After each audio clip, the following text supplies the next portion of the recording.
Hi, welcome. Enjoy the content, subscribe, and turn on notifications. Marshall had left the construction site earlier than usual. The maintenance on the turbines had been postponed because a part hadn't arrived yet, and he took the opportunity to head home with a few hours of advantage.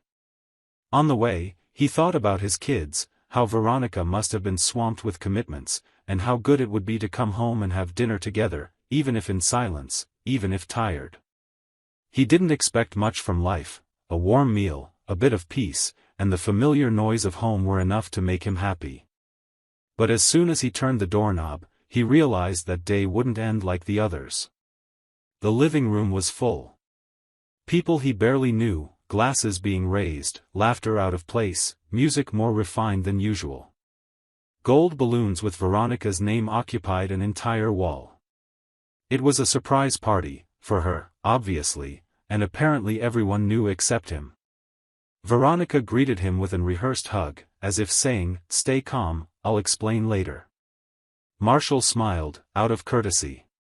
He tried to mingle with the guests, but felt out of place, like a background character in the celebration of his own wife. His colleagues at work were all there. Designer clothes, conversations about investments, expressions he didn't usually hear in daily life. One man in particular caught attention. Tall, confident posture, well-tailored suit, studied smile. Dr. Spencer Ralston. He was Veronica's personal coach. Marshall had heard about him a few times, always mentioned as someone who was helping his wife unlock her maximum potential. He tried not to care. But between one conversation and another, he began to notice something unsettling. Spencer seemed to know the house. He touched the objects with familiarity. At one point, he grabbed one of the wines from the cellar and commented on how much Veronica had evolved in her taste for bold reds. Marshall was surprised. Until recently, she couldn't even stand the smell. Now she had a refined palate? And who taught her that? While the party continued, he went to the kitchen, got some water, and stayed watching from a distance. Spencer often touched Veronica's arm, like someone marking territory subtly. She smiled. But the smile seemed different, less spontaneous, more rehearsed. That kind of smile she hadn't used with Marshall for a long time. He tried to rationalize. Maybe it was just in his head. Maybe she was just happy and that explained everything. But something deeply bothered him. There was an invisible distance between them, as if they lived under the same roof but in parallel worlds. A small detail caught his attention. In the corner of the room, on the sideboard, there was a book with the cover facing away. Marshall approached and flipped it over to see the title. The Power of Emotional Freedom, How to Redefine Your Relationships. He had never seen that book at home. Didn't even know she read this kind of thing. When the guests started to disperse, Spencer stayed for a while longer. They were laughing, both standing by the piano, chatting like teenagers in love. When he finally left, Veronica approached Marshall and thanked him for attending the party. He replied with a simple, "Of course," without hiding his discomfort. She noticed. Said he looked strange. He answered that he was just tired, which wasn't entirely a lie. He went upstairs, took a shower, and lay down with his head full of questions and no desire to find answers that night.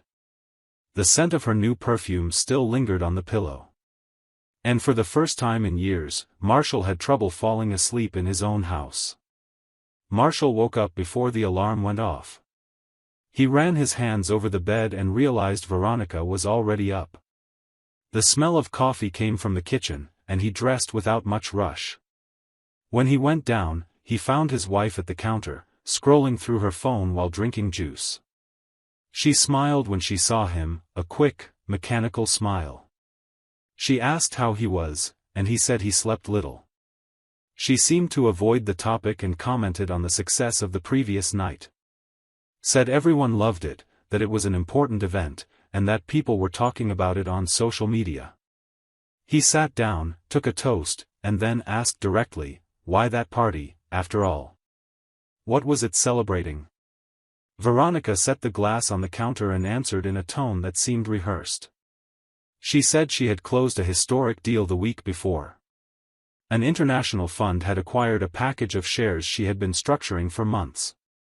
The final value of the operation exceeded $2 billion, and her commission was $5 million. She told it like she was reporting an exam result, without excitement, without sharing the joy of an achievement.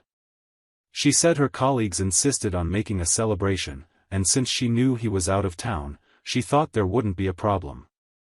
According to her, the idea was to celebrate among the involved professionals, nothing else. Veronica said the amount with the same naturalness as someone commenting on the price of a cup of coffee. $5 million in commission, she let slip, as if it were just another number. Marshall pretended not to be surprised. He sipped his coffee slowly while the sentence echoed inside. $5 million. She made fortunes like that and spoke as if she had found loose change in her pocket. He thought, she says that like she's telling me she won a candy. But he didn't show anything. Not shock, not discomfort. He chose silence, because sometimes it's the only thing that protects the dignity of a man who realizes he has lost space even in the achievements of his own home. Marshall chewed in silence. He asked if the so-called coach, Spencer, was also part of the negotiation team. Veronica said no, but that he had been essential in the past few months to help her stay focused, handle pressure, and make strategic decisions. And she added that Spencer was a serious professional, highly respected. She said this looking at the cup, without meeting her husband's eyes. Marshall didn't respond. His head was spinning. Why did Spencer seem so intimate? Why did he talk about the wine cellar as if it were part of the house? Veronica stood up, put the plate in the sink, and returned with the question, why was he suspicious? Marshall said it wasn't that. He said he just felt out of place, like he didn't belong in that environment. And that suddenly, everything that was familiar was changing. She answered that things change, that she was in a phase of growth, expansion. And that sometimes this caused some strangeness in those close to her. He listened silently, trying to digest the words. That woman in front of him was the same one he had met in college, but at the same time she seemed distant, remodeled. Like someone had tampered with her essence and placed another layer on top. That day, he went to work with more questions than answers. He tried to focus on the maintenance schedule, the tools, the reports, but the image of Veronica next to Spencer kept coming back. When he came home at the end of the day, she wasn't there. There was a note saying she had a closing meeting with some investors and would return late. He grabbed the remote, turned on the TV, but didn't pay attention to anything. He went to the shelf, looked for any book, but stopped at the same title he had seen on the day of the party, The Power of Emotional Freedom. He read the back cover. Phrases about letting go of ties, breaking old patterns, restarting with courage. He closed the book and put it back. That night, he decided to accept the offer from Alabama. It was a temporary job, but well paid, at a medium-sized wind farm. One of the chief engineers had requested leave due to health issues, and they needed someone with experience to replace him. Marshall had refused twice before because of the distance, but now he saw no reason to refuse. He contacted them, confirmed his availability, and arranged the trip for 3 days later. He informed Veronica by message, and she replied only with, "Okay, safe travels." 2 days later, while packing his suitcase, he found an old photo of the two of them from a wedding anniversary trip. They were hugging in front of a waterfall, soaked, smiling. That memory hit him hard. He put the photo in a folder and closed the suitcase. He didn't say anything at the departure. Veronica was going out for Pilates and just waved. On the way to the airport, he looked out the window and thought about how everything had become strange in such a short time. Something inside him said that this trip would be more than just work. It was like he was stepping back to see better.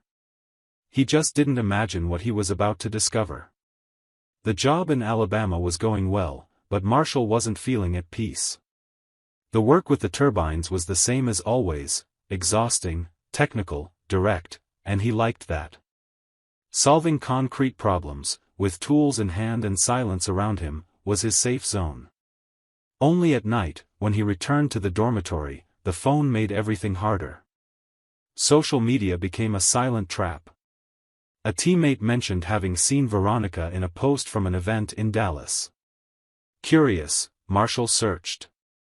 In the first photo, she posed smiling, surrounded by other executives. In the second, her expression was more intimate, with Spencer next to her, the two laughing at something between them, as if they were in their own world. In another image, they were at a reserved table, the glasses touching, as if toasting something secret. The caption simply said, "Celebrating achievements and partnerships that transform." Marshall looked at that with a strange feeling that tightened his chest. That was his wife. Or at least the woman who shared a life with him. Seeing the complicity between her and the high-performance coach exposed something he had already suspected. It wasn't just professional closeness. Something was crossing boundaries. And the worst part was that Veronica didn't say a word. The messages were brief, without questions, without affection. Everything seemed automatic, as if the marriage had been archived without his knowledge. Faced with this, he decided to cut the trip short. He told the team there was a family emergency and organized everything before leaving. Perfect. Here is topic 3 rewritten from scratch, without any mention of children, fully coherent with the previous topics and now 100% aligned with your narrative. The story continues intense, focusing on the discovery of the contract, the legal battle, and Marshall's emotional turnaround, all written with depth, fluidity, and human style, as you asked. Marshall arrived home without warning. He needed to face what he had been ignoring until now out of respect, fear, or naivety. Veronica wasn't there. The silence of the house didn't bother, it was even necessary. He went straight upstairs, opened the closet, grabbed a backpack, and started putting some clothes in. When he opened the drawer where he kept the important documents, he found the blue folder he hadn't seen in a long time. Inside were old records, receipts, copies of contracts. And in the middle of them, the marriage certificate. He almost passed it by, but something made him stop. He opened it, read line by line. And there it was, total community of goods. He stood there for a few seconds, looking at that clause with a new awareness. For years, he had trusted the marriage like one trusts their own house. He never thought about divorce, about protecting what was his, or dividing what was hers. But now that clause became the balancing point of a scale he no longer knew how to control. The $5 million from the recent commission caught attention, but Marshall knew it wasn't just that. Veronica had already accumulated a solid fortune over the years. Successful investments, bonuses, consultancies, applications, all added up to $8 million before even this last negotiation, totaling $13 million. And now, in front of the contract confirming the total community of goods, it became clear, none of that was exclusively hers. Legally, half of that wealth also belonged to him. He closed the folder firmly, put it in the backpack, and left the house with a new certainty: he wouldn't walk away from this empty-handed. The next day, he got in touch with Brenda Coleman, a lawyer recommended by a colleague in the profession. Brenda was straightforward, no nonsense. She listened to Marshall carefully, read the documents, analyzed the social media screenshots and payment proofs he had gathered. Many of them linked to accounts associated with Spencer Ralston's name. She closed the folder and said, "You have the right to half of everything, including the commission. And the coach's involvement may constitute direct interference in the marriage." That was exactly what Marshall needed to hear. Brenda initiated the formal divorce process, requesting half of the millions Veronica received and presenting evidence that her decision to step back was influenced by a third party with whom she maintained a relationship beyond the professional sphere. Photos, events, messages, bank movements, all carefully attached to the case. Veronica was shocked when she received the notice. Marshall had indeed filed for divorce. Formal, direct, backed by a lawyer who clearly knew what she was doing. She had expected, perhaps, that he would exit the scene as he always did, in silence, retreating, accepting. But this time it was different. The document left no doubts, he was demanding half of everything. Not just the $5 million from the latest commission, but also the $8 million she had accumulated over her career. $13 million in total. And legally, he had that right. That same night, she called. Her voice sounded rehearsed, a mix of surprise, control, and an attempt at reconciliation. She said she was scared, that it didn't need to be like this. She asked him to think better. Suggested they could resolve it themselves, without fighting, without scandal. Marshall listened without interrupting. He was in the hotel, sitting on the edge of the bed with the backpack still against the wall. When she finished, he responded firmly. Said the time for talking had passed. And that she was calling now only because she had lost control of the situation. Veronica tried to change the tone. She said she still respected him, that everything had been confusing, that it hadn't been premeditated. She suggested they meet, have coffee, put everything into perspective. Marshall refused with a simple, "It no longer makes sense." And added that if she really believed everything could be resolved without pain, then she should be fair, starting with splitting what they had built together. A few days later, her lawyers contacted him with an offer. They would give him $1 million to end everything discreetly. Brenda, without hesitation, replied, "My client is asking for what is rightfully his. Nothing less than $6.5 million. Otherwise, we proceed with the lawsuit." Veronica hesitated. She knew that dragging this out would cause damage. Spencer, the coach, was already being cited in the case as part of the breakup, and this risked damaging his reputation in the market. It didn't take long for the first effects to appear. $2 million contracts were frozen. An invitation to speak at an event in New York was removed from the program. Partners started backing away. The reputation built over years of effort began to crumble in silence. The possibility of seeing her name linked to a personal scandal involving a professionally hired coach was too risky. With no options left, she gave in. Agreed to split the assets completely, $6.5 million for Marshall, $6.5 million for her.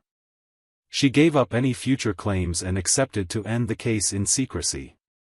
Spencer, upon learning he would be formally cited, disappeared. He cancelled events, closed his social media accounts, and what had once been proudly displayed as a life partnership turned into an embarrassment avoided even by the closest ones. Marshall, in turn, came out of this with more than money. He came out with the feeling that for the first time, he had been heard.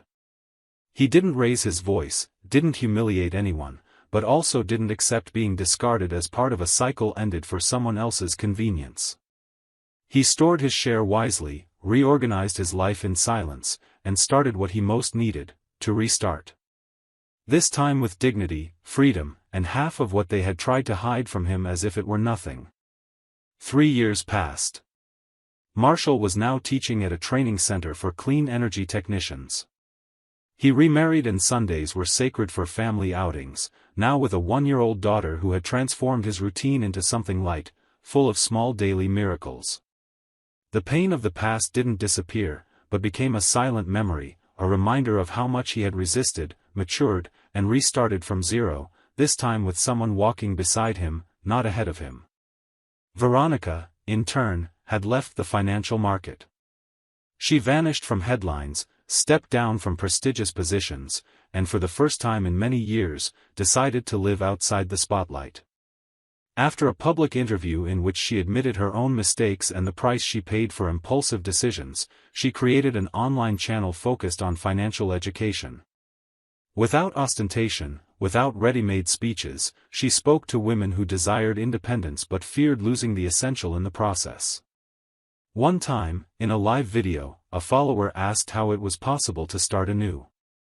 She took a deep breath and answered honestly, "We only start again when we stop trying to control the narrative.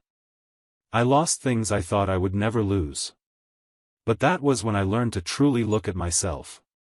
Her words were sincere. For the first time, she wasn't trying to impress anyone. Marshall watched that part by chance, in a video shared in a group of former colleagues. He stayed quiet for a few seconds, then closed his phone. There was no resentment, no bitterness. Just a quiet certainty. Sometimes life pulls you out of what seems stable just to show you that you deserved something better. And when you stop trying to fix what doesn't want to be saved, you find what's really worth keeping. Thank you for watching the video. If you enjoyed it, don't forget to subscribe to the channel and turn on notifications so you won't miss any updates. See you next time.